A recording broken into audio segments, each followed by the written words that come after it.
Welcome back to New Rockstars. I'm Erik Voss, and here's the thing. What is Ben Grimm waiting for?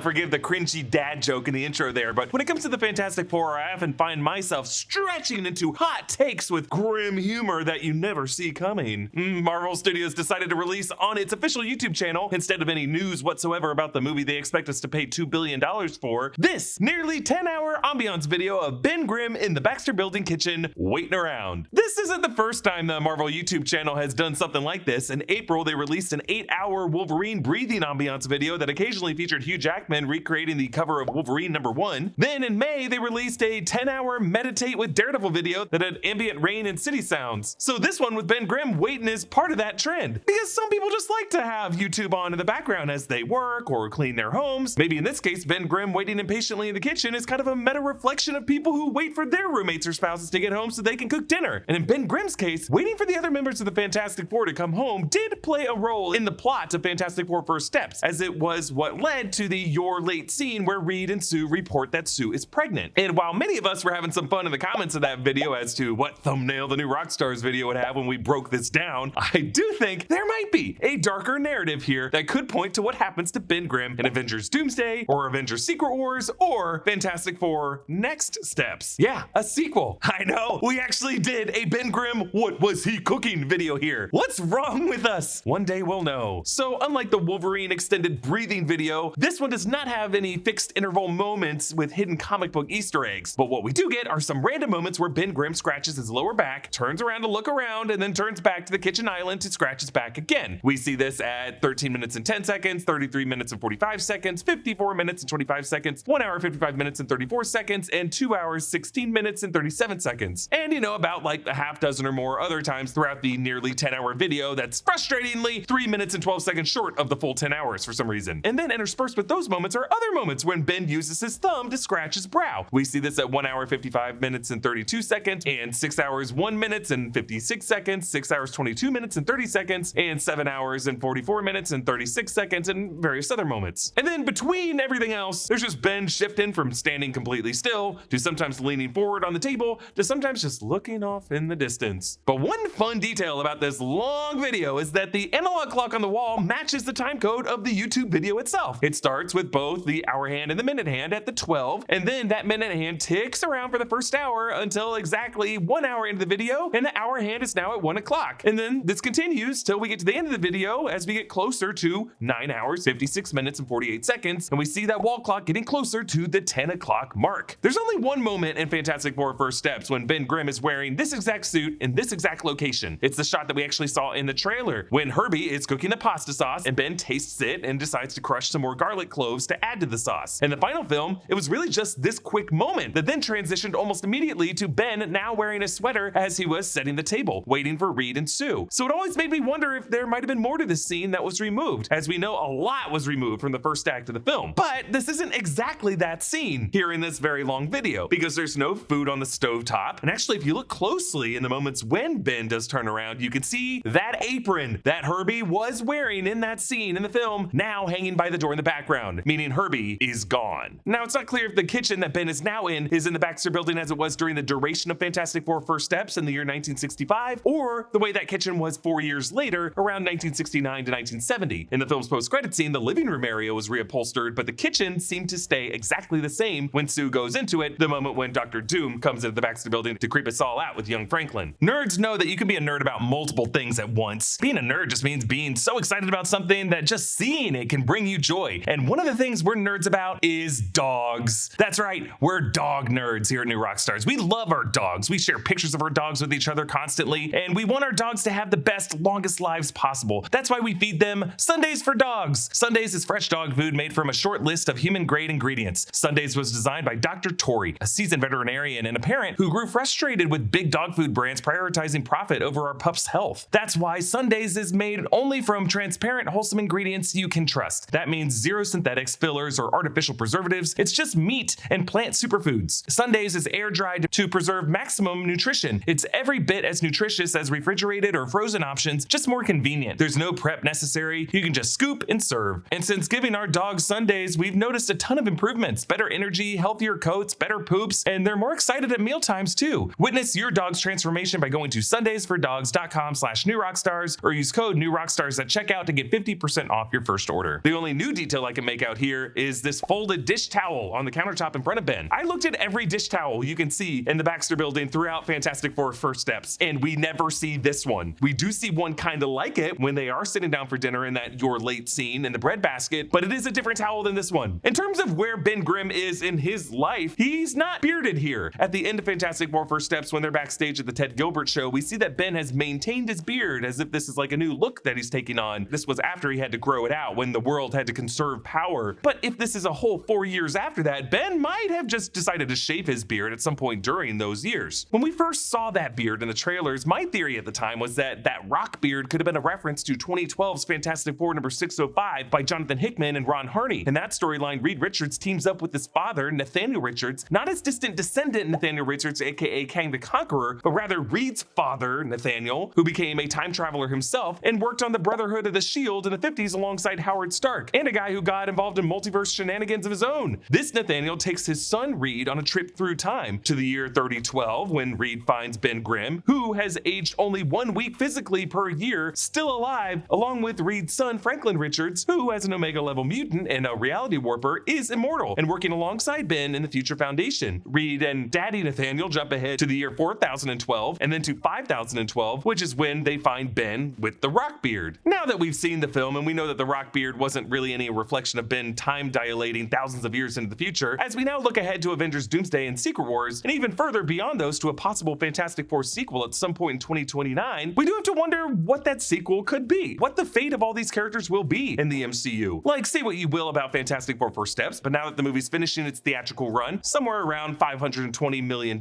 worldwide, and going on Disney Plus starting November 5th, we have to imagine that's good enough for some kind of sequel, especially if these characters play big roles in Doomsday and Secret Wars. So now when I see this video of Ben Grimm just waiting, statuesque, for nearly 10 hours, I do wonder, could this be some kind of metaphor for what's in store for Ben Grimm? Because yeah, Ben, with his new rock body, does age very slowly. You could even say he's basically biologically immortal the way lobsters are. These things can be killed by damage to their bodies or like diseases or something like that, but otherwise they don't age, and time itself doesn't really wear them down. Will Ben Grimm be left alone to carry the torch of a future foundation as Franklin Richards' caretaker? This kind of statue in the Baxter building letting the hands of time orbit him, waiting for his family to come home for dinner? In other videos, I've speculated that with the Fantastic Four's next steps being so concerned with Doomsday and Secret Wars, now that we've had Galactus and the Silver Surfer, really I think the most logical place for any kind of sequel that Fantastic Four First Steps might get seems to be a kind of plot that deals with the family's lineage, which we know leads to Nathaniel Richards, the descendant Nathaniel Richards, the 31st century scientist who, yes, becomes Kang the Conqueror. My thinking is that by 2029, after Secret Wars and whatever reboot Marvel has planned for the MCU, that certainly would be long enough for the mess of the multiverse saga for audiences to be okay with a recasting of Kang the Conqueror to make Kang, or one of Kang's variants, the villain of the second Fantastic Four film. Actually, a couple weeks ago, Jonathan Majors was asked if he could ever return as Kang in the future of the MCU, and he said, quote, "I cannot say anything about that. It's a multiverse, so there's always that." So I'm not really talking about Jonathan Majors returning in the role, but I think there would be enough time for audiences in 2029 to adjust to a different actor playing that time-traveling warlord. And I'm not just pitching a recast Kang in Fantastic Four 2 to justify why we might have a situation where Ben Grimm statues for thousands of years before time-traveling versions of the rest of his family reconnect with him a millennia after he's been waiting in the kitchen. I really do think the only way to do a proper sequel to the story Fantastic Four First Steps was, a story about family, about legacy, would be to explore the legacy of the Richards family. And that legacy arguably is Kang. Comment down below with your thoughts, and a special thanks to one of our YouTube members, Paulo Bianca, for supporting us at the executive producer level. Follow me at EA Voss and subscribe to all the channels in the New Rockstars network for breakdowns and news coverage of everything you love. Thanks for watching, and I'll see you next time. Bye.